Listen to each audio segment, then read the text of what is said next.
Bible పాఠంలోనికి వెళ్దాం. పరిశుద్ధ గ్రంథము నుండి 2వ రాజుల గ్రంథము 6వ అధ్యాయము 17వ వచనాన్ని చదువుకుందాం. యెహోవా మీరు చూచునట్లు దయచేసి వీని కళ్ళను తెరవమని ఎలీషా ప్రార్థన చేయగా యెహోవా ఆ పనివాని కళ్ళను తెరవజేసిన కనుక వాడు ఎలీషా చుట్టూలో పర్వతం, అగ్ని, గుర్రముల చేత, రథముల చేతను నిండి ఉండుట చూచాను. ప్రార్థన చేసుకుందాం. స్తోత్రం దేవా, మహాగణుడా, మహోన్నతుడమైన మా దేవా, మీ బంగారు పాదాలకు స్తోత్రమయ్యా. ఈ రాత్రికాల సమయము దేవా, మరి మీ యొక్క మహాకృపను బట్టి మమ్మల్ని మీ పాద సన్నిధికి తీసుకుని వచ్చిన విధానాన్ని బట్టి తండ్రి స్తోత్రం దేవా. మీరు ఇచ్చిన లేఖన భాగమును బట్టి కృతజ్ఞతలు దేవా. మీరు మాట్లాడుతూ ఉండగా అయ్యా గ్రహించుకునే కృపను దయచేయమని, వాక్యమునకు లోబడి వాక్యానుసారంగా జీవించడానికి మీరే కృపనిచ్చి మమ్మల్నందరినీ బలపరచమని యేసుక్రీస్తు వారి ప్రశస్తమైన నామం పేరట ప్రార్థించి అడిగి వేడుకొని పొంది ఉంటున్నాం మా తండ్రి. ఆమేన్, ఆమేన్, ఆమేన్. చేరవచ్చిన అందరికీ ప్రభు అయిన యేసుక్రీస్తు వారి ప్రశస్తమైన నామంలో వందనాలు. అందరికీ వందనాలు. Praise the lord. దేవుని నామమునకు మహిమ కలుగునుగాక. ప్రియమైన దేవుని బిడ్డలారా, మనము గత కొన్ని దినముల నుంచి ప్రవక్తల జీవితాలను మనం ధ్యానం చేస్తున్నాం. ప్రవక్తల ద్వారా దేవుడు ఎన్ని గొప్ప కార్యములు జరిగిస్తూ ఉన్నారో, తన ప్రజలకు ఎంత మేలులు చేస్తున్నారో మనం నేర్చుకుంటూ వస్తున్నాం. సమస్యలు వచ్చినప్పుడు ఏం చేయాలి, ఎలాగున ప్రవర్తించాలి అనేది దేవుడు మరి తన ప్రజలకు ప్రవక్తల ద్వారా సమస్యల పరిష్కారాలు చూపిస్తూ మరి దేవునికి సమీపంగా తన బిడ్డలను నడిపించుకుంటూ వస్తున్న విధానాన్ని కూడా మనము నేర్చుకుంటూ వస్తున్నాం. దేవునికి మహిమ కలుగునుగాక. ఆమేన్. మరి ఈ దినము ఎలీషా ప్రవక్త ఆ యొక్క నోటి మాట ద్వారా జరిగినటువంటి అద్భుతము, ఆ గొప్ప కార్యాన్ని మనము ధ్యానించడానికి దేవుడిచ్చిన ఇటు సమయాన్ని బట్టి, కృపను బట్టి దేవునికి మహిమ కలుగునుగాక. ఆమేన్. ప్రియమైన దేవుని బిడ్డలారా, చూడండి, మరి ఇక్కడ మనము చదువుకున్నటువంటి లేఖన భాగంలో పనివాడి కళ్ళు తెరవబడ్డాయి. తెరవమని ప్రార్థన చేసినప్పుడు అవి కళ్ళు తెరవబడ్డాయి. అసలు ఏంటి కళ్ళు తెరవబడ్డాం, ఎందుకు, ఏం కళ్ళు కనపడవా ఆ పనివాడికి, ఏం జరిగింది అసలు అనేది మనము ఇంకా పూర్తిగా మనం లోతుగా ధ్యానం చేసినప్పుడు దేవుడు మనకు తెలియజేస్తున్న విషయాలు గ్రహించుకుందాం. రండి, 8వ వచనం నుంచి మనం వచనం వెంబడి వచనం చదువుకుంటూ ధ్యానం చేద్దాం.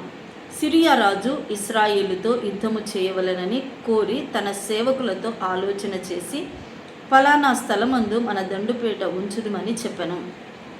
అయితే ఆ దైవజనుడు ఇశ్రాయేలు రాజునకు వర్తమానము పంపి, ఫలానా స్థలమునకు నీవు పోవద్దు, అచ్చటికి సిరియనులు వచ్చి దిగి ఉన్నారని తెలియజేసెను గనుక ఇశ్రాయేలు రాజు దైవజనుడు తనకు తెలిపి హెచ్చరిక చేసిన స్థలమునకు పంపి సంగతి తెలుసుకొని తన వారిని రక్షించుకొనెను. ఈలాగు మాటి మాటికి జరుగుచూ వచ్చినందున దేవునికి మహిమ కలుగునుగాక. ఆమేన్. ప్రియమైన దేవుని బిడ్డలారా, ఇక్కడ ఏం జరుగుతూ ఉంది, సిరియా రాజు ఇశ్రాయేల్ రాజు మీదకి రావడానికి ప్రయత్నం చేస్తున్న విధానం మనం చదువుకున్నాం కదా. అయితే మరి అక్కడికి వెళ్ళి ఆ యొక్క దండుపేటను పంపించినప్పటికీ ఆ యొక్క విషయాన్ని ఇశ్రాయేలు రాజునకు తెలియజేస్తూ ఉన్నారు. తెలియజేస్తూ ఉన్నప్పుడు మరి ప్రతిసారి విఫలమైపోతున్నాడు ఇశ్రాయేలు రాజు. ఆ సంగతి తెలుసుకున్నందు బట్టి సిరియా రాజు విఫలమవుతున్నాడు. ఇశ్రాయేల్ రాజును అటాక్ చేయాలి ఆ ప్రాంతాన్ని అని పలుమార్లు ప్రయత్నిస్తున్నా కూడా పలుమార్లు కూడా ఏమవుతుంది, విఫలమవుతున్నాడు. తన ప్రయత్నము కొనసాగటలేదు. అప్పుడు రాజుకు అర్థం కాలేదు, అసలు ఎందుకు ఇలా జరుగుతుంది అని అనుకుంటున్నాడు. అయితే అసలు విషయం ఏంటి, ఇశ్రాయేలు రాజుకి ఎవరు సహాయం చేస్తున్నారు, ఇక్కడ ఎవరు సహాయం చేస్తున్నారు, ప్రవక్త అయిన ఎలీషా. అవునా? ఏం చెప్తున్నాడు అక్కడ, ఇశ్రాయేలు రాజు తన దండును పెట్టి ఉన్నాడు, ఆ ప్రాంతానికి వెళ్ళొద్దని ఆ యొక్క హెచ్చరిక ఇశ్రాయేలు రాజుకు పంపేవాడు. ఆ యొక్క సమాచారాన్ని అందుకున్న ఇశ్రాయేలు రాజు ఏం చేస్తున్నాడు, ఆ యొక్క ప్రాంతానికి వెళ్ళి దాన్ని పరిశీలించినప్పుడు ప్రవక్త చెప్పిన రీతిగా అక్కడ సిరియా సైన్యం ఉండటం గమనించాడు. ఇలాగున ప్రతిసారి కూడా మరి తప్పించుకుంటూ ఉన్నాడు ఇశ్రాయేలు రాజు. అర్థం కాలేదు మరి సిరియా రాజుకు ఏం జరుగుతుంది అని తన వారిని అందరినీ కూడా సమకూర్చి మాట్లాడుతున్నాడు. చూద్దాం రండి, 12వ వచనం 11వ వచనం మనం చూస్తే, సిరియా రాజు కల్లోలపడి తన సేవకులను పిలిచి, మనలో ఇశ్రాయేలు రాజు పక్షం వహించిన వారు ఎవరైనది మాకు తెలియజెప్పరాదా అని వారిని అడగగా, అతని సేవకులలో ఒకడు, రాజువైన నా ఏలినవాడా, ఇశ్రాయేలు రాజు పక్షమున ఎవరూ లేరు గాని ఇశ్రాయేలులోనున్న ప్రవక్తయగు ఎలీషా మీ అంతఃపురమందు మీరు అనుకొనిన మాటలు ఇశ్రాయేలు రాజునకు తెలియజేయుననెను. దేవునికి మహిమ కలుగునుగాక. ఆమె ప్రియమైన దేవుని బిడ్డలారా, రహస్య స్థలములలో చేయబడిన కార్యాలు, మాట్లాడుకున్న మాటలు, అవన్నీ కూడా ఎవరికి తెలుస్తాయి? దేవునికి తెలుస్తాయి కదా. దేవునికి మరుగైనది ఏది లేదు కదా. దేవుడు ఆ మాటలన్నిటినీ దైవజనుడి ద్వారా ఇశ్రాయేలు రాజుకు పంపించాడు. ఆ మాట చెప్తూ ఉన్నాడు ఇక్కడ. ఆ సైన్యంలో ఉన్న ఒకడు చెప్తున్నాడు, రాజా అసలు ఇక్కడ ఈ వాళ్ళ పక్షంగా ఉన్న వాళ్ళు ఈ యొక్క మన దండులో ఎవరు లేరు, కానీ ఒక ప్రవక్త ఉన్నాడు, వాళ్ళకి ఒక దైవజనుడు ఉన్నాడు. ఇక్కడ అంతఃపురంలో మనం మాట్లాడుకున్న సంగతులన్నీ కూడా ఆయనకు తెలుస్తాయి. దేవునికి మహిమ కలుగును గాక. ఆమేన్.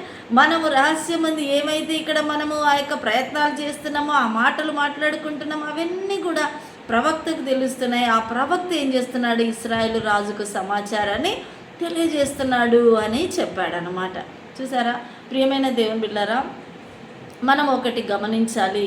దేవుని పిల్లలమైన మనకు విరోధముగా ఎవరైనా ఏదైనా ప్రయత్నించినప్పుడు, ఎవరైనా ఏమైనా చేయాలనుకున్నప్పుడు వారి ప్రయత్నములు విఫలమవుతాయి. దేవునికి మహిమ కలుగునుగాక. ఎందుకో తెలుసా? దేవుడు నీతో మాట్లాడుతాడు వాక్యము ద్వారా, దైవజనుల ద్వారా. ఫలానా అపాయం ఉంది, ఫలానా ప్రాంతానికి నువ్వు వెళ్ళొద్దు, ఫలానా పని చేయొద్దు, ఫలానా ఆలోచన కరెక్ట్ కాదు. దేవుడు తన సేవకుల ద్వారా, తన వాక్యము ద్వారా దేవుడు బయలుపరుస్తూ ఉంటాడు. దేవునికి మహిమ కలుగునుగాక. ఆమేన్. ఇక్కడ ఇశ్రాయేలు రాజు తప్పించుకొనుటను బట్టి సిరియా రాజుకు కల్లోలమైపోయింది, అంత గలిబిలైపోయింది. చూసారా ప్రియమైన దేవుని బిడ్డ, దేవుని మహాకృపను బట్టి మనము కూడా దేవుని యొక్క సంగతులు గ్రహిస్తూ ఉన్నప్పుడు, ఆత్మలో ఎదుగుతూ ఉన్నప్పుడు, మరి శత్రువైనటువంటి అపవాదికి వాడి అనుచరులకు కల్లోలము రేగుతుంటుంది, కలవరము. అరే నేను ఇంత పకడ్బందీగా వీళ్ళను పట్టాలని, వీళ్ళను పడద్రోయాలని, వీళ్ళని నాశనం చేయాలని, వీళ్ళని అవమానపరచాలని నేను ప్రణాళికాబద్ధంగా వెళ్తుంటే వీళ్ళేంటిది అసలు అన్ని తప్పించుకుంటున్నారే, వీళ్ళేంటిది అన్ని నా చేతిలో నుండి జారిపోతున్నారే అని వాడు కలవరపడిపోతున్నాడు, కల్లోలమైపోతుంది. చూసారా? ఒక విశ్వాసి ఎప్పుడైతే దేవునికి దగ్గరగా బ్రతుకుతాడో, వాక్యానికి కనెక్ట్ అయ్యి జీవిస్తూ ఉంటాడో, వాక్యానుసారంగా బ్రతుకుతూ ఉంటాడో, అటువంటి వారికి దేవుని సహాయం తప్పనిసరిగా దొరుకుతుంది. నీకు ఏ అపాయము కలగకుండా దేవుడు తన చేతి నీడలో భద్రతనిస్తాడు. హల్లెలూయా. మరి ఇశ్రాయేలు రాజును దేవుడు కాపాడుతూ వచ్చాడు. ప్రియమైన దేవుని బిడ్డలారా, నాయన ఆ చోటికి వెళ్ళొద్దు, ఇదిగో సిరియా సైన్యం వచ్చిందంటే అలాగ వెళ్ళలేదు. కాబట్టి దేవుడు నీకు ఇచ్చిన మాట ప్రకారంగా నువ్వు లోబడినప్పుడు తప్పకుండా నీకు క్షేమము కలుగుతుంది. హల్లెలూయా. పలుమార్లు అలా జరగటాన్ని బట్టి సిరియా రాజు కలవరపడుతున్నాడు. అరే ఏం జరుగుతుంది అసలు, ఏం జరుగుతుంది, నేను ఇంత పక్కడ్బందీగా వెళ్తే కూడా నేను అటాక్ చేయలేకపోతున్నానే అనుకుంటున్నాడు సిరియా రాజు.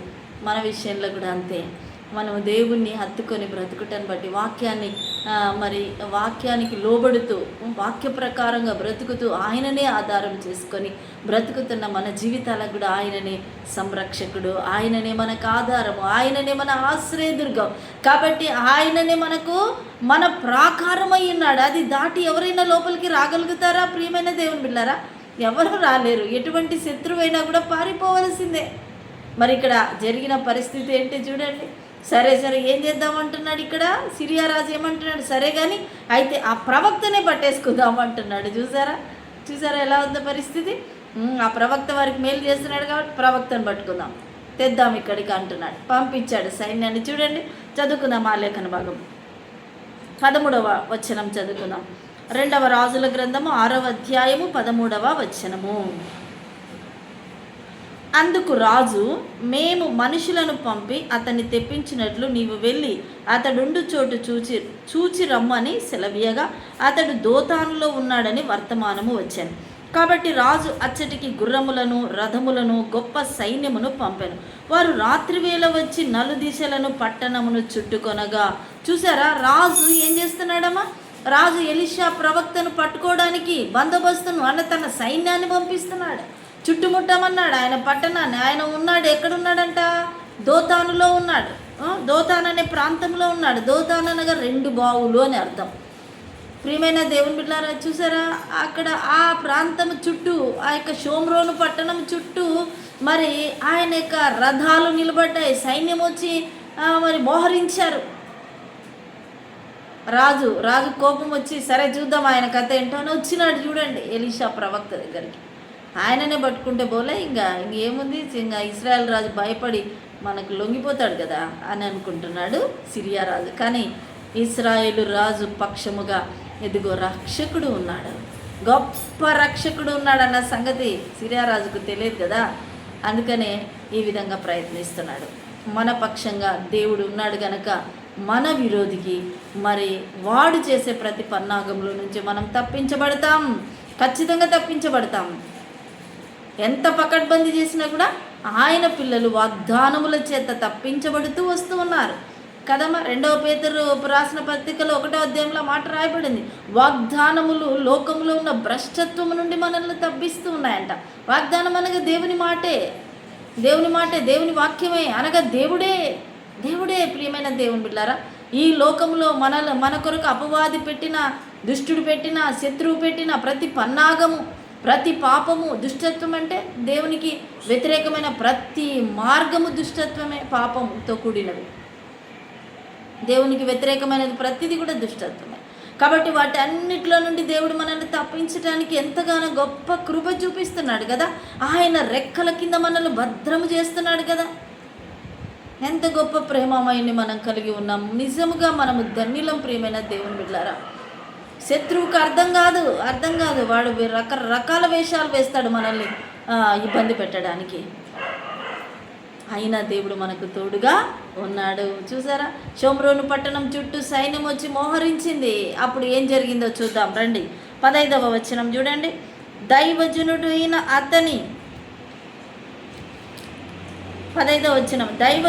అతని పనివాడు పెందలకడ లేచి బయటికి వచ్చినప్పుడు గుర్రములను రథములను గల సైన్యము పట్టణంను చుట్టుకొనిట కనబడెను. అంతటా అతని పనివాడు, అయ్యో నా ఏలినవాడా, మనం ఏమి చేయుదుమని ఆ దైవజనునితో అనగా, అతడు భయపడవద్దు, మన పక్షమున ఉన్నవారు వారికంటే అధికులై ఉన్నారని చెప్పి. దేవునికి మహిమ కలుగును గాక. ఆమె. ప్రియమైన దేవుని బిడ్డలారా, ఇక్కడ ఎలీషా ప్రవక్త యొక్క పనివాడు పెందలకడని లేచాడు. ఉదయకాలమే లేచాడు. మంచి అలవాటే కదా, పెందలకడ లేయడం మంచి అలవాటు. దేవునికి మహిమ కలుగునుగాక. లేస్తున్నామా పెందలకడ? నిజంగా ఆ లేచిన వారందరూ ధన్యులే.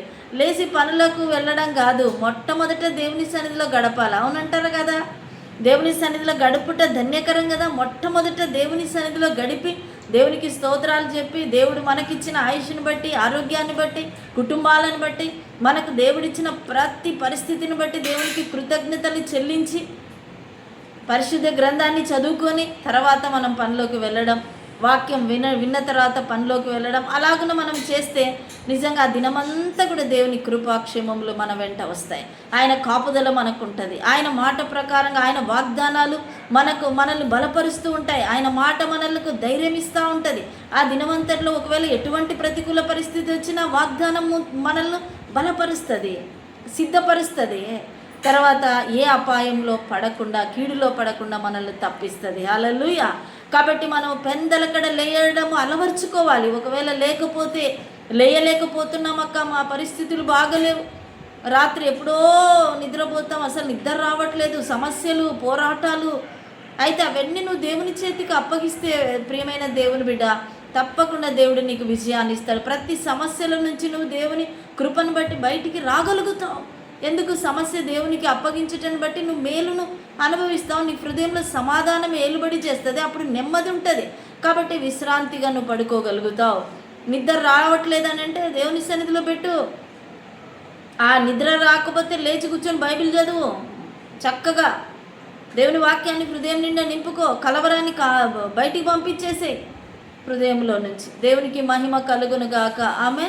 పెందలకడ లేచినటువంటి పనివాడు, చూసారా, పనివాడు షోమ్రోను పట్టణంలో తన చుట్టూ, తన ప్రాంతం, వారున్న ప్రాంతం చుట్టూ మరి సిరియా సైన్యం దిగి ఉండడాన్ని చూస్తున్నాడు. ఆ యొక్క పనివాడు బాగా కనపడుతున్నాయి, భౌతిక నేత్రాలు బాగా కనపడుతున్నాయి, బాగా కనపడుతున్నాయి. ఎంత నువ్వు భౌతికంగా అంటే బయట మనకు కనబడేవన్నీ చూస్తూ మనము ఉన్నప్పుడు భయాన్ని కలిగిస్తాయి. పరిస్థితులు భయాన్ని కలిగిస్తాయి. అసలు ఏం జరుగుతుంది, నా పరిస్థితి ఇలా ఉంది ఏంటి, అసలు నేను ఒకటి అనుకుంటే మరొకటి జరుగుతుంది ఏంటి, నాకు దేవుడు ఎంత సాయం చేస్తాడు అనుకుంటే ఈ సమస్య ఏంటి, ఇది తీరకముందే మరొకటి ఏంటి, అయ్యో ఏంటి నా పరిస్థితి ఇలా అవుతుందని గాబరపడుతున్నావా, గందరగోళంలో ఉన్నావా? ఈ భౌతికమైనవి అంటే నీ కళ్ళకు కనబడేటివే చూస్తూ వస్తున్నావా? అందుకే నీకు భయము కలవరం అధికమవుతూ ఉంటుంది వాటినే చూస్తూ ఉంటే. అందుకనే ఇక్కడ పనివాడు కూడా కలవరపడ్డాడు. భౌతిక నేత్రాలు బాగానే కనపడుతున్నాయి స్పష్టంగా. నీ సమస్యలు, నేను ఇబ్బంది పెట్టేటివి, నిన్ను అవమానపరిచే మాటలు పదే పదే పదే పదే నీకు జ్ఞాపకం వచ్చి నీకు భయాన్ని కలిగిస్తున్నాయేమో ప్రియమైన దేవుని బిడ్డ. ఇక్కడ వెంటనే ఆ యొక్క పనివాడు అంటున్నాడు కదా, అయ్యా మన చుట్టూ సైన్యం మోహరించిందంటే అప్పుడు ప్రవక్త అంటున్నాడు, ఏమని చెప్తున్నాడు, భయపడొద్దు భయపడొద్దు. ఎందుకో తెలుసా, ఆ సైన్యము కంటే మన చుట్టూ ఉన్న సైన్యము చాలా అధికంగా ఉంది అని చెప్తున్నాడు.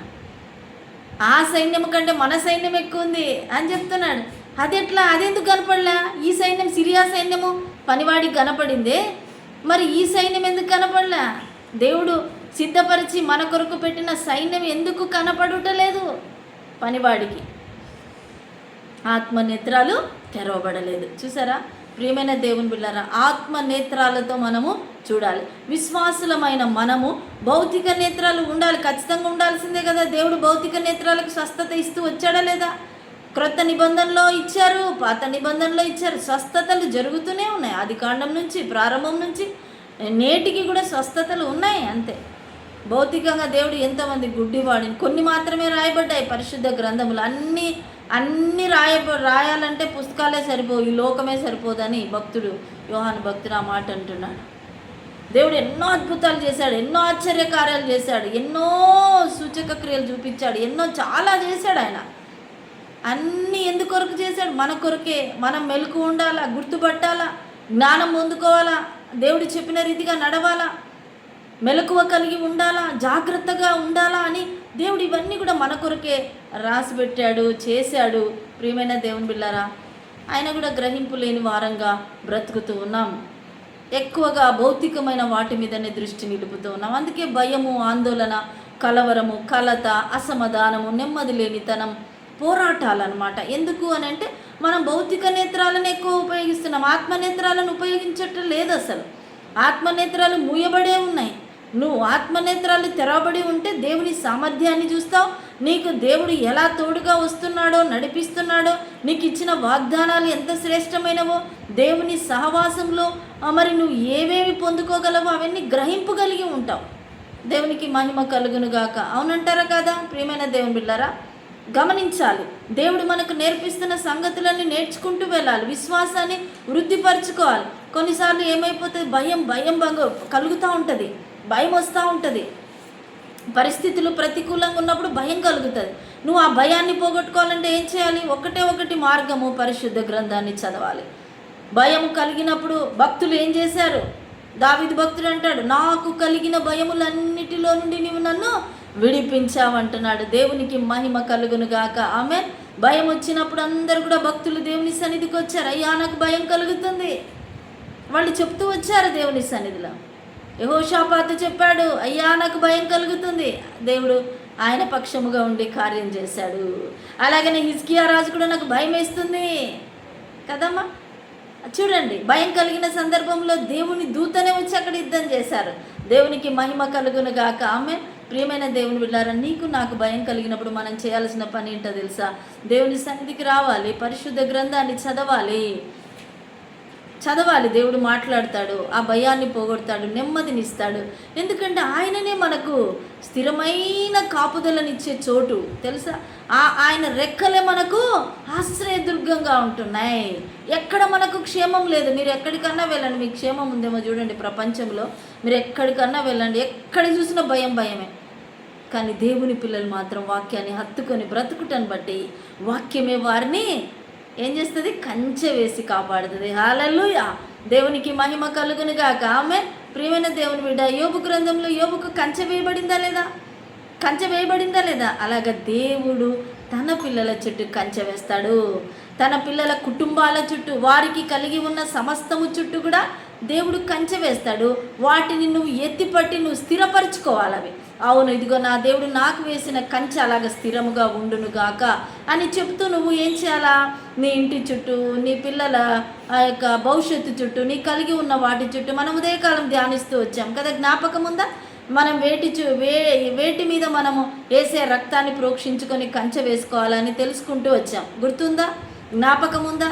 దేవునికి మహిమ కలుగును గాక. ఆమె ప్రియమైన దేవుని బిడ్డలారా, నిజంగా మనం నేర్చుకున్న ప్రతి విషయాన్ని కూడా మనం వదిలిపెట్టొద్దు. మనం పాటించాలి, నేర్చుకొని మనం పాటించాలి. అప్పుడే మనము అందులో ఉన్న సత్యాన్ని రుచి చూడగలుగుతాం, అనుభవించగలుగుతాం. అంతేగాని నువ్వు విని విడిచిపెడితే కానీ ఏ లాభం లేదు. 100 ప్రసంగాలు విన్నా కూడా ఏ లాభం లేదు. విన్న ఒక్క మాట చాలు, ఒక్క మాట చాలు. అబ్రాము దేవుడు చెప్పిన మాట వెంటనే విధేయుడయ్యాడు కదా, విధేయుడయ్యాడు. దేవునికి మహిమ కలుగును గాక. ఆమె ప్రియమైన దేవుని బిడ్డలారా, దేవుడు చెప్పిన సంగతులకు వెంటనే విధేయత చూపిన వారు నిజంగా దీవించబడిన వారు. హల్లెలూయా. చూడండి, ఇక్కడ ఆ యొక్క ఎలీషా ప్రవక్త యొక్క పనివాడు గాబరాపడుతున్నాడు. అయ్యా ఏంటంటే, లేదు నువ్వు భయపడొద్దు అన్నాడు. ప్రవక్త భయపడొద్దు, ఇదిగో మనలో ఉన్నవాడు లోకంలో ఉన్నవానికంటే శ్రేష్ఠుడు. హల్లెలూయా. మనం బలవంతులం అని చెప్తున్నాడు.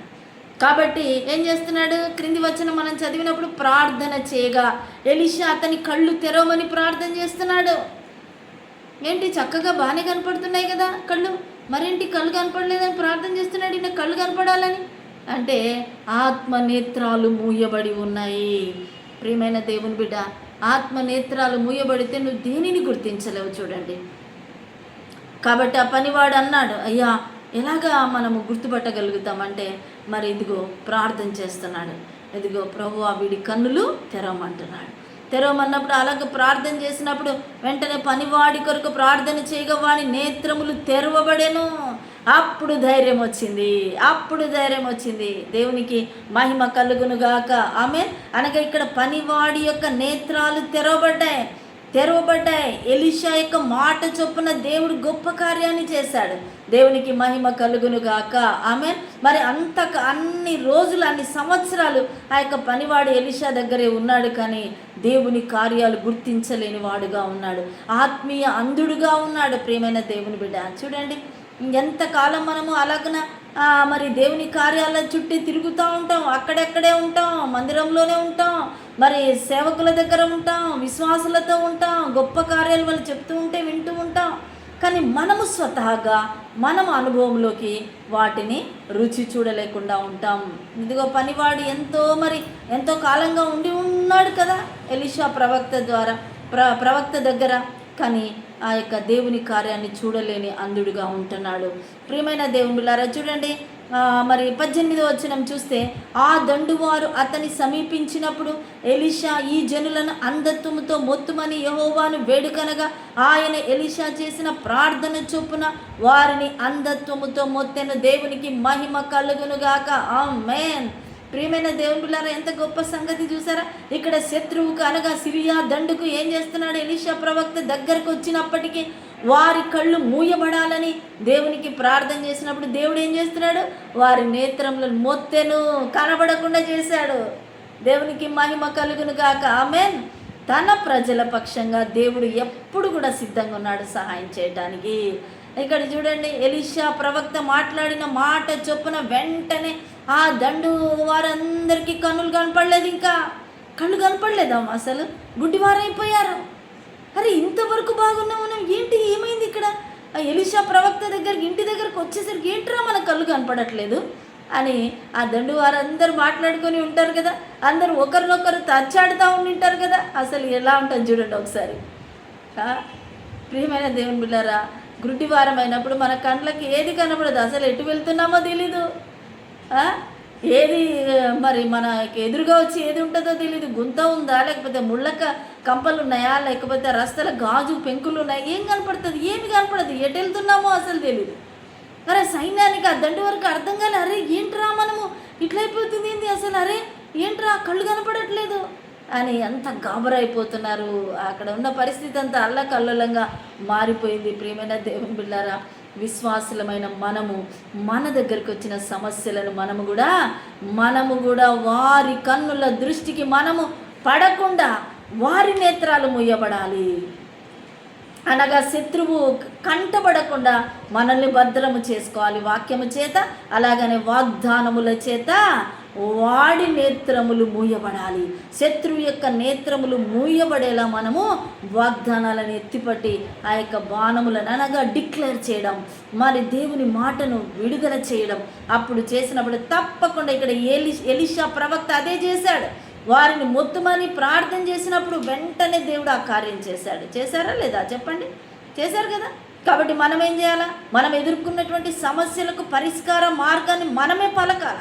దేవుని వాక్య ప్రకారంగా మనమే పలకాలి. దేవుడు ఆల్రెడీ సిద్ధం చేశారు. అన్నీ కూడా పలకాలి, డిక్లేర్ చేయాలి. మనము ఒప్పుకొని ఆ వాక్యాన్ని, ఆ పరిస్థితికి అనుకూలంగా ఉన్నటువంటి వాక్యాన్ని పరిశుద్ధ గ్రంథములో నుంచి, లేఖన భాగంలో నుంచి తీసుకొని దానిని నువ్వు ఒప్పుకోవాలా. ఫస్ట్ ఒప్పుకొని అంగీకరించుకొని దానిని నువ్వు డిక్లేర్ చేయాలి, దాన్ని నువ్వు ప్రకటించాలి, దాన్ని విడుదల చేయాలి. అప్పుడు తప్పకుండా నీవు ఆ కార్యాన్ని చూడగలుగుతావు. ఆమేన్, హల్లెలూయా. దేవునికి మహిమ కలుగునుగాక. ప్రియమైన దేవుని బిడ్డలారా, చూసారా ఇక్కడ దండు వారందరూ గుడ్డివారైపోయారు. చూడండి తర్వాత ఎలీషా ప్రవక్త చేస్తున్న పని ఏంటి? 19వ వచనంలో, అప్పుడు ఎలీషా, ఇది మార్గము కాదు, ఇది పట్టణము కాదు, మీరు నా వెంట వచ్చిన ఎడల మీరు వెదకు వాని యొద్దకు మిమ్మల్ని తీసుకొని పోదునని వారితో చెప్పి షోమ్రోను పట్టణమునకు వారిని నడిపించెను. చూసారా, అనగా మీరు రావలసిన చోటు ఇది కాదు, రండి మిమ్మల్ని తీసుకెళ్తాను ఇక్కడికి అని చెప్పి ఇశ్రాయేలు రాజు దగ్గరికి తీసుకెళ్తున్నాడు. మీరు ఆయన దగ్గరికి వెళ్ళాలి, ఇది ఆయన చోటు కాదు, ఇది రండి అని ఆ యొక్క మరి ప్రవక్త ఆ రాజు దగ్గరికి తీసుకొని వెళ్తున్నాడు, నడిపిస్తూ ఉన్నాడు. అప్పుడు 20వ వచనం మనం చదివితే చూద్దాం రండి. వారు షోమ్రోనులోనికి వచ్చినప్పుడు అతడు, యెహోవా వీరు చూచున్నట్లు వీరి కళ్ళను తెరువమని ప్రార్థన చేయగా, ఇప్పుడు మరలా ప్రార్థన చేస్తున్నాడు. ప్రియమైన దేవుని బిడ్డలారా, చూడండి, మొదట ఎలీషా దగ్గర ఉన్న పనివాడి కొరకు కళ్ళు తెరవబడాలని ప్రార్థన చేశాడు. ఆ యొక్క మాట ప్రార్థన చేసినప్పుడు దేవుడు ఆ ప్రార్థన విన్నాడు, ఆయన మనవిని ఆలకించాడు. వెంటనే ఏం జరిగింది? ఆ పనివానికి కళ్ళు తెరవబడ్డాయి. మనలో ఉన్నవాడు ఎంత గొప్పవాడని గుర్తించగలిగాడు ఆ పనివాడు. మరి చుట్టూ భౌతికమైన సైన్యాన్ని అప్పుడు లెక్కకేసుకోలేదు. మొదట అదే దండుని చూసి భయపడ్డాడు, ఇప్పుడు భయపడలేదు. కారణం ఏంటి? ఆత్మనేత్రాలు తెరవబడ్డాయి. అనగా ఎలీషా ప్రవక్త ద్వారా దేవుడు అక్కడ గొప్ప కార్యం, అతని యొక్క గుడ్డితనము తొలగించబడింది. రెండవదిగా శత్రువు తన మీదికి వస్తూ ఉన్నప్పుడు, ఆ దండు సైన్యం ఆ యొక్క పట్టణానికి సమీపిస్తున్నప్పుడు, ఆ యొక్క ఎలీషా ఇంటికి ప్రాంగణానికి దగ్గరకు వచ్చే క్రమంలోకి వచ్చేటప్పటికి ఎలీషా ఏం చేస్తున్నాడు? వారి కళ్ళను మొత్తమని దేవుని అడిగినప్పుడు వెంటనే వారి కళ్ళు వారి యొక్క నేత్రాలు మూయబడ్డాయి. అందుకని వారికి ఏమీ కనబడటలేదు, వారు వెళ్ళే మార్గం కనపడలేదు, వాళ్ళు చేస్తున్న అసలు ఏం కనపడలేదు. అందుకని ప్రవక్త ఏం చేస్తున్నాడు? బాబు, మీరు ఇది వచ్చిన ప్లేస్ ఇది మీకు సరైనది కాదు, ఇక్కడికి కాదు మీరు రావాల్సింది, రండి అని చెప్పి, ప్రియమైన దేవుని బిడ్డలారా, ఏం జరుగుతూ ఉంది? అక్కడ ఏం జరుగుతూ ఉంది? అక్కడికి తీసుకెళ్ళాడు కదా, రాజుగారి దగ్గరికి తీసుకెళ్ళాడు. అప్పుడు చూడండి, మరి 2 సార్లు దేవుడు గొప్ప అద్భుత కార్యం చేశారు. తర్వాత అక్కడికి వెళ్ళిన తర్వాత యెహోవా వారి కళ్ళను తెరవజేసాను గనుక వారు తాము షోమ్రోను మధ్య ఉన్నామని తెలుసుకొనిరి. ఆ దండువారు షోమ్రోనుకు వచ్చిన తర్వాత ఎలీషా ప్రవక్త ఏం చేస్తున్నాడు? ఇప్పుడు కళ్ళు తెరవయ్యా అంటున్నాడు. మ్యాజిక్ లాగుంది కదా, మొయ్యడం తెరవడం. చూడండి, అనగా దేవుని పిల్లలకు సమస్తము దేవుడు సాధ్యపరచువాడై ఉన్నాడు. అనగా నిన్ను ఇబ్బంది పెట్టే, నిన్ను మరి ఆ యొక్క కష్టానికి గురి చేసేటటువంటిది ఆ పరిస్థితి ఏదైతే ఉందో దాన్ని నీవు స్వాధీనంలోకి తీసుకోవచ్చని దేవుడు చెప్తున్నాడు. నీ యొక్క స్వాధీనంలోకి నువ్వు తీసుకొని దానిని ఎలా అయినా నువ్వు చేయవచ్చు. దానిని చూడండి, అంటే నీకు అధికారం ఉన్నది. ఇక్కడ చూడండి, తెరవబడాలంటే కళ్ళు తెరవబడుతున్నాయి, మూయబడాలంటే మూయబడుతున్నాయి. అది దేవుడిచ్చిన అధికారం కాదా?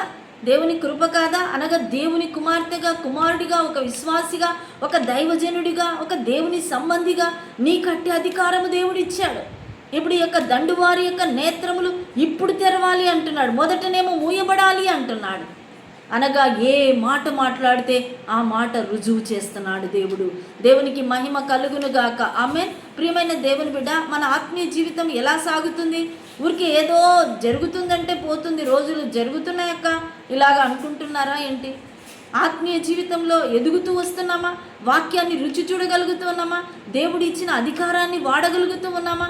దేవుని కొరకు మహిమకరంగా నిలబడగలుగుతూ ఉన్నామా?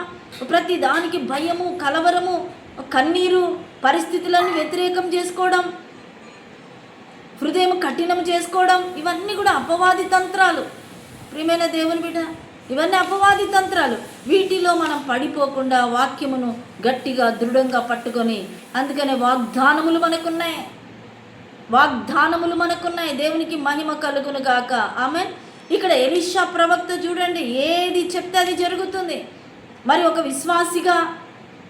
విశ్వాసిగా దైవజనుడిగా, దైవజనురాలిగా, లేకపోతే ఒక దేవుని ఎరిగిన బిడ్డగా, వాక్యముతో నువ్వు సంబంధం ఉన్నటువంటి వ్యక్తిగా నీ విషయంలో ఎలా ఉంది? ఆత్మీయంగా నువ్వు చేయగలుగుతున్నావా? నువ్వు ఏదైతే అది అనుకుంటే నువ్వు చేయగలుగుతున్నావా? అంటే క్షేమకరముగా, దేవునికి మహిమకరంగా నువ్వు ఆ కార్యాలు చేయగలుగుతూ ఉన్నావా? ప్రియమైన దేవుని బిడ్డ, మనం ఎదిగి రావాలని దేవుడు కోరుకుంటున్నాడు. నీకు దేవుడిచ్చిన అధికారాన్ని యూటిలైజ్ చేసుకోవాలి, దాన్ని సద్వినియోగపరచుకోవాలని దేవుడు చెప్తున్నాడు. అంధకార సంబంధమైన అధికారం నుంచి మనకు దేవుడు విడుదల ఇచ్చి తన అధికారమునకు మనల్ని వారసులుగా చేస్తున్నాడు. కొలసి 1:13 అదే చెప్తాడు దేవుడు. అంధకార సంబంధమైన అధికారం నుంచి మనల్ని విడిపించాడు. యోహాను సువార్త 1:12 ఆయన పిల్లలమయ్యే అధికారం మనకిచ్చాడు. ఆయన పిల్లలమంటే ఆయన వారసులమే కదా. ఆయన వారసులమంటే ఆయన అధికారం కూడా మనకి ఇచ్చి ఉన్నాడు కదా. మత్తయి సువార్త 10:1 దేవుడు తన శిష్యులను పిలిచి, యేసుక్రీస్తు ప్రభువారు అన్నిటి మీద అధికారం ఇచ్చి చెప్తూ ఉన్నాడు, మాట్లాడుతూ ఉన్నాడు. ప్రతి రోగం మీద మీకు అధికారం ఇస్తున్నానని చెప్తున్నాడు. అక్కడ దయ్యముల మీద, రుగ్మతల మీద, సమస్యల మీద, రోగాల మీద, అన్నిటి మీద మీకు అధికారం ఇచ్చినాను, వెళ్ళండి మీరు చేయమంటున్నాడు. దేవునికి మహిమ కలుగును గాక. ఆమేన్. ప్రియమైన దేవుని బిడ్డ, మనం అనుకుంటాం అది శిష్యులకు కదా చెప్పింది, మాకు కాదు లెక్క, మాకు అంత శక్తి లేదక్క, మేమాడ చేస్తామక్క, అమ్మో మా వల్ల కాదక్క అంటూ ఉంటాం. కానీ దేవుడు ఏమంటున్నాడు? ప్రియమైన దేవుని బిడ్డ, దేవునికి సమస్తము సాధ్యమే. నువ్వు దేవునితో ఎప్పుడైతే అనుసంధానము చేయబడతావో, కనెక్ట్ అవుతావో, దేవుని వాక్యానికి లోబడతావో, తప్పనిసరిగా నీ నోటి మాటను కూడా దేవుడు స్థిరపరుస్తాడు. హల్లెలూయా. దేవుని మాట పొల్లైన తప్పిపోదు, జీవ మరణములు నాలుక వశం అన్నాడు. నువ్వు దేనిని మాట్లాడుతున్నావు? దేవుడు కోరుకున్నట్టు జీవాన్ని నువ్వు ప్రకటించినప్పుడు జీవమే స్థిరపరచబడుతుంది అక్కడ.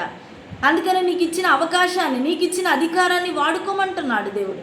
దేవునికి మహిమ కలుగును గాక. చూడండి, ఈ యొక్క సిరియా దండు కన్నులు మూయబడాలంటే మూయబడ్డాయి, తెరవబడాలంటే తెరవబడ్డాయి. ఎంత అద్భుతం కదా అసలు. దేవునికి మహిమ కలుగును గాక. ఆమె అయితే చూడండి, శత్రువును పట్టుకున్న తర్వాత శత్రువుని ఇబ్బంది పెట్టాడా, లేకపోతే పరామర్శించి మరి మేలు చేశాడా? చూద్దాం రండి. 21వ వచనంలో చూస్తే, అంతటా ఇశ్రాయేలు రాజు వారిని పారజూచి, నాయన వీరిని కొట్టుదునా అని ఎలీషాను అడుగగా, అతడు, నీవు వీరిని కొట్టవద్దు, నీ కత్తి చేతను, నీ ఇంటి చేతను నీవు చెరపట్టిన వారిని నన్ను కొట్టుదువా? వారికి భోజనము పెట్టించి వారు తిని త్రాగిన తర్వాత వారు తమ యజమానుని యొద్దకు వెళ్ళుదురని చెప్పను. దేవునికి మహిమ కలుగునుగాక. ఆమేన్. సమస్యకు పరిష్కార మార్గాన్ని చూపిస్తా ఉన్నాడు ఎలీషా ప్రవక్త. ఇశ్రాయేల్ రాజు అంటున్నాడు, అయ్యా నాయనా, ప్రవక్తతో మాట్లాడుతున్నాడు, నాయనా వీళ్ళని కొట్టాలా? వీళ్ళని వచ్చారు మన చేతికి చిక్కారు కదా, ఇక కొట్టమంటారా అని అడుగుతున్నాడు. ఆవేశంతో కొట్టమంటాడంటే కొట్టమంటున్నాడు, కొట్టుదునా అంటున్నాడు. అంటే అప్పుడు ప్రవక్త ఏమని చెప్తున్నాడు? వద్దు నాయన, కొట్టొద్దు, నీ దగ్గరికి వచ్చిన శత్రువుని కొట్టుదువా? వద్దు, అతనికి భోజనం పెట్టి పంపించమంటున్నాడు. చూసారా ప్రియమైన దేవుని బిడ్డలారా, నిజంగా ఎంత గొప్ప ప్రేమమయుడు మన దేవుడు. శత్రువులను ప్రేమించమని చెప్తున్నాడు. ప్రేమించిన వారిని ప్రేమిస్తే ఏం లాభం అన్నాడు కదా యేసుక్రీస్తు ప్రభువారు. అదే చెప్పాడు. శాస్త్రులు పరిచయాలు కూడా అదే చేస్తున్నారు కదా అన్నాడు. అంటే శత్రువులను, నిన్ను అవమానించే వారిని, నిన్ను గాయం చేసేవారిని, నిన్ను బాధ పెట్టేవారిని ప్రేమించమంటున్నాడు, క్షమించమంటున్నాడు. ఇది చాలా కష్టం అక్క, చాలా నిజమే, కష్టమే అనిపిస్తుంటుంది కదా. అబ్బా, వాళ్ళ మాటలే గుర్తొస్తున్నాయక్క, వాళ్ళ పనులే గుర్తొస్తున్నాయి, ఎలా క్షమించాలి, ఎంత కీడు చేశారక్క వాళ్ళు, అబ్బా అసలు మాకు ఎంత కీడు చేశారు అనుకుంటున్నారు అని చెప్తూ ఉంటారు. నిజమే, అవన్నీ కరెక్ట్ అయి ఉండొచ్చు, కానీ దేవుడు చెప్పే మాట మనకు శ్రేష్టమైనది కదా. శత్రువులను ప్రేమించమంటున్నాడు దేవుడు, భోజనం పెట్టి పంపించమంటున్నాడు ఇక్కడ. అనగా అర్థం ఏంటి తెలుసా? వారు చేసిన తప్పిదాలను మనం క్షమించి కంప్లీట్గా క్షమించమంటున్నాడు, వారిని వదిలివేయమంటున్నాడు. దేవునికి మహిమ కలుగును గాక. ఆమె ప్రియమైన దేవుని బిడ్డలారా, చూడండి, ఇలాగున ఎలీషా ప్రవక్త చెప్పిన మాట ఇశ్రాయేలు రాజు విన్నాడు. విని చూడండి 23వ వచనంలో, అతడు వారి కొరకు విస్తారమైన భోజన పదార్థములను సిద్ధపరచగా వారు అన్నపానములు పుచ్చుకొని రాజు సెలవు పొంది తమ యజమానుని ఎద్దకు పోయిరి. అప్పటి నుండి సిరియనుల దండు వారు ఇశ్రాయేలు దేశంలోనికి వచ్చుట మానిపోయెను. దేవుని నామమునకు మహిమ కలుగును గాక. ఆమేన్. చూసారా ప్రియమైన దేవుని బిడ్డలారా, శత్రువిక లేడు. చూసారా ఎలా ఉంటుంది? దేవుడి పరిస్థితులన్నీ మార్చువాడు. ఇక కనబడకుండా వెళ్ళిపోయాడు, ఇంకా మళ్ళీ రాలేదు. ఎలీషా ఉన్నంత వరకు మళ్ళా ఇబ్బంది పెట్టలేదు. సిరియా రాజు ఇంకా మళ్ళా సైన్యాన్ని పంపలేదు. ప్రియమైన దేవుని బిడ్డారా, దేవుడు మన పక్షంగా చేసే మేలులను గుర్తించాలా, దేవుడు మన పక్షంగా చేసే అద్భుత కార్యాలను గమనించుకోవాలా. మనం కృతజ్ఞత కలిగిన వారం ఎదుగుతూ రావాలి, కృతజ్ఞత కలిగిన వారమై ఉండాలి. అలా కాకుండా ఇప్పుడు దేవుడు చేసిన మేలు మళ్ళీ మర్చిపోవడమే. ఇప్పుడు చేశాడు, ఈ ఆపద వచ్చింది, ఆపద నుండి మనం తప్పించబడ్డాం, దేవుడు అద్భుత కార్యం చేశాడు, మేలు చేశాడు, మనల్ని రక్షించాడు, మనకు కాపుదలు ఇచ్చాడు, మనల్ని ప్రొటెక్ట్ చేసి ఇంకా ఆ సమస్యల నుంచి విడుదల చేసి మంచిగా అన్ని పరిష్కారం చేశాడు. ఇంకా అప్పుడు మళ్ళీ మన పాతదారి పాతదే. శ్రమ వచ్చినప్పుడే దేవుడు దేవుడు దేవుడు దేవుడు అంటుంటాం. అది కూడా చాలా ప్రమాదకరమైనది ప్రియమైన దేవుని బిడ్డ. నేనేమంటున్నానంటే సమస్యలు వచ్చినప్పుడు దేవుని అడగొద్దక్క, అడగాలి ఖచ్చితంగా సమస్యలు వచ్చినప్పుడు అడగాల్సిందే, దేవుని దగ్గర పరిష్కారం పొందుకోవాల్సిందే. ఎందుకంటే దేవుడు తప్ప పరిష్కార మార్గం ఎక్కడ లేదు, ఎక్కడ దొరకదు కూడా. దొరికిన తాత్కాలికమే అవన్నీ కూడా. శాశ్వతమైన పరిష్కార మార్గం దేవుని పాద సన్నిధిలోనే నీకు దొరుకుతుంది. హల్లెలూయా. అవునంటారా కదా? చెప్పండి. నిశ్చయముగా అవును, సత్యం ఈ మాట. దేవునికి మహిమ కలుగును గాక. ఆమె. ప్రియమైన దేవుని బిడ్డారా, చూడండి, ఎలీషా ప్రవక్త ద్వారా దేవుడు చేస్తున్న గొప్ప కార్యాలు. అంటే ఆయన నోటి వెంట ఏ మాట అయితే విడుదల చేస్తున్నారో ఆ మాటను స్థిరపరుస్తూ వస్తున్నారు ప్రభువారు. అనగా నిన్ను కూడా దేవుడు ఇక్కడ నిలబెట్టుకున్నది ఎందుకు? ఈ లోకానికి ఎందుకు పంపాడు? ఆ కుటుంబంలో నిన్ను ఎందుకు పెట్టాడు? ఆ ఉద్యోగ స్థలంలో ఎందుకు పెట్టాడు? ఆ వ్యక్తుల మధ్యలో నిన్ను ఎందుకు పంపించాడు? నీ ఫ్రెండ్స్ మధ్య ఎందుకు నిన్ను నిలబెట్టాడు? అక్కడ ఖచ్చితంగా నువ్వు దేవుని కొరకు నిలబడాలి, అక్కడ దేవుని ప్రతినిధిగా నువ్వు ఉండాలి, అక్కడ అద్భుతాలు జరగాలి, మేలు జరగాలి. ఒకరి సమస్యలో ఉన్నారంటే నువ్వు వారి కొరకు ప్రార్థించే వ్యక్తిగా ఉండాలి, వారికి పరిష్కారం చూపించే వ్యక్తిగా నీవు ఉండాలి. దేవునికి మహిమ కలుగును గాక. ఆమేన్. మనం కూడా ఆ విధంగా ఉండాలని మనందరి పక్షంగా దేవుడు కోరుకుంటున్నాడు. ప్రియమైన దేవుని బిడ్డలారా, మరి దేవుడు ఆశపడుతున్నాడు, నా బిడ్డలు అలాగ ఉండాలి, దీవెనకరంగా ఉండాలి. నా బిడ్డలు ఎక్కడికి వెళ్ళినా కూడా దీవించబడుతూ రావాలి, ఇతరులకు దీవెనకరంగా ఉండాలి అని కోరుకుంటున్నాడు. సమస్య ఉంది అంటే అక్కడ నా బిడ్డలు ఉన్నారంటే పరిష్కార మార్గాలు వాళ్ళు చూపేవారుగా ఉండాలి, నన్ను ప్రతిబింబించేవారిగా ఉండాలి. అంటే మనమేం చేస్తామని కాదు, మన శక్తియుక్తుల వల్ల ఏమైనా చేయగలుగుతామంటారా? ఏం చేయలేం. అది యథార్థమైనది, తెలుసు మనందరికీ కూడా. మన జ్ఞానం వల్లనో మన బుద్ధి వివేకాల వల్ల ఏమి జరగదు. చూడు చెప్తున్నా, దేవుని కృపా భాగ్యమే ఏదైనా జరుగుతుంది అని అంటే అది దేవుని కృపా భాగ్యమే. కాబట్టి అందుకని దేవుని హత్తుకొని మనం బ్రతకాలి, దేవుని అంటి పెట్టుకొని బ్రతకాలి. దేవుని యొక్క కార్యాలు మనలో జరగాలి, మన జీవితంలో జరగాలి, మనం కూడా ఇతరులకు మార్గదర్శకంగా బ్రతకాలి అని అంటే దేవుడు మనతో ఉంటే తప్ప మన వల్ల కాదది. అందుకనే దేవుని సహవాసంలో మనం ఎప్పుడు ఉండాలి. ప్రతి దినము దేవునితో మనము సహవాసం చేస్తూ రావాలి, ప్రార్థించాలి, వాక్యం చదవాలి, వాక్యాన్ని ధ్యానించాలి, దేవుని మాటలు మనన చేసుకుంటూ ఉండాలి, ఎప్పుడు జ్ఞాపకంలోకి తెచ్చుకుంటూ ఉండాలి. వాగ్దానాలను ఎత్తిపట్టి వాక్యాన్ని మనము ప్రకటిస్తూ ఉండాలి, డిక్లేర్ చేస్తూ ఉండాలి. పరిస్థితులకు మరి సరిపోయినటువంటి వాగ్దానాలను తీసుకొని ఎత్తిపట్టి మరి వాటిని విడుదల చేసినప్పుడు తప్పకుండా నువ్వు అద్భుతాలు చూస్తావు. తప్పకుండా చూస్తావు. ఎందుకంటే దేవుని మాట శక్తి కలిగినది కనుక నువ్వు విడుదల చేసినప్పుడు ఆ శక్తిని నువ్వు కన్నులారా చూడగలుగుతావు. హల్లెలూయా, దేవునికి మహిమ కలుగును గాక. ఆమేన్. ప్రియమైన దేవుని బిడ్డ, ఎలీషా ప్రవక్త ద్వారా దేవుడు చూడండి సిరియా రాజు సైన్యాన్ని ఆ దండుని ఎలాగున వెనక్కి పంపించాడు. దేవుడు ఎంత గొప్పవాడు కదా. ప్రియమైన దేవుని బిడ్డ, నీ మీదికి సైన్యము దిగుతూ ఉందా? ప్రతిరోజు తెల్లవారేసరికి సమస్యలక్క. పనివాడు అంటున్నాడు తెల్లవారిందో లేదో సైన్యం వచ్చి నిలబడింది చూసి భయపడిపోతున్నాడు. పొద్దున్న లేస్తే అప్పుల బాధ, రోగాల సమస్యలు.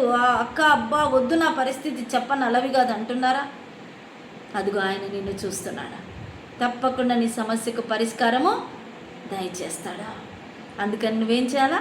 నీకు దేవుడు ఇచ్చినటువంటి ఆ యొక్క పరిశుద్ధ గ్రంథాన్ని తీసి చదివి నీకు దేవుడు చెప్పిన మాటను నువ్వు విడుదల చేసినప్పుడు ఆటోమేటిక్గా నీకు మార్గాలు తెరవబడుతూ వస్తాయి, పరిష్కార మార్గాలు తెరవబడుతూ వస్తాయి.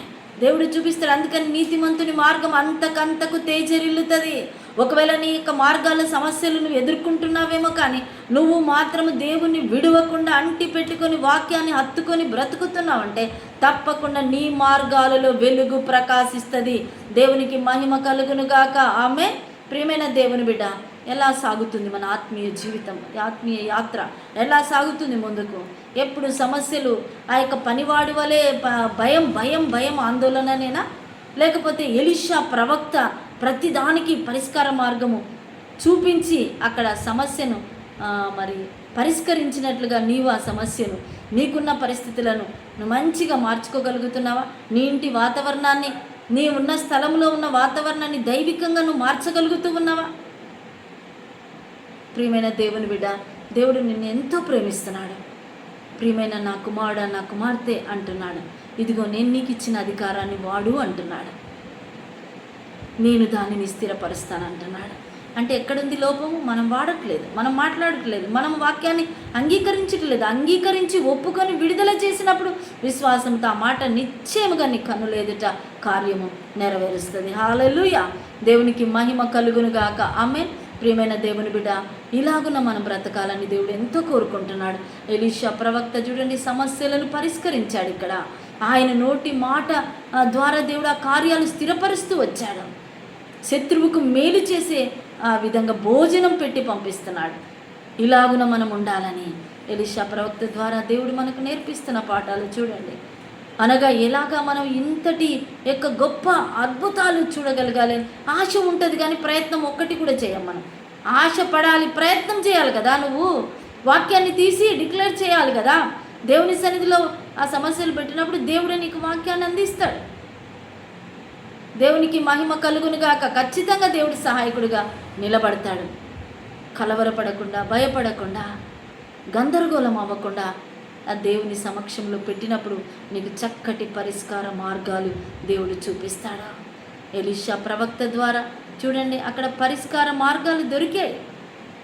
ఇశ్రాయేలు రాజుకు ఎంత క్షేమం ఉందో చూడండి.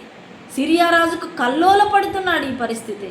అనగా నీ కొరకు పన్నాగాలు పన్నుతున్న శత్రువు కూడా అలాగున కలవరపడాలి. నిన్ను ఇబ్బంది పెడుతున్న సమస్య కూడా అలాగున కలవరపడి వెళ్ళిపోవాలి.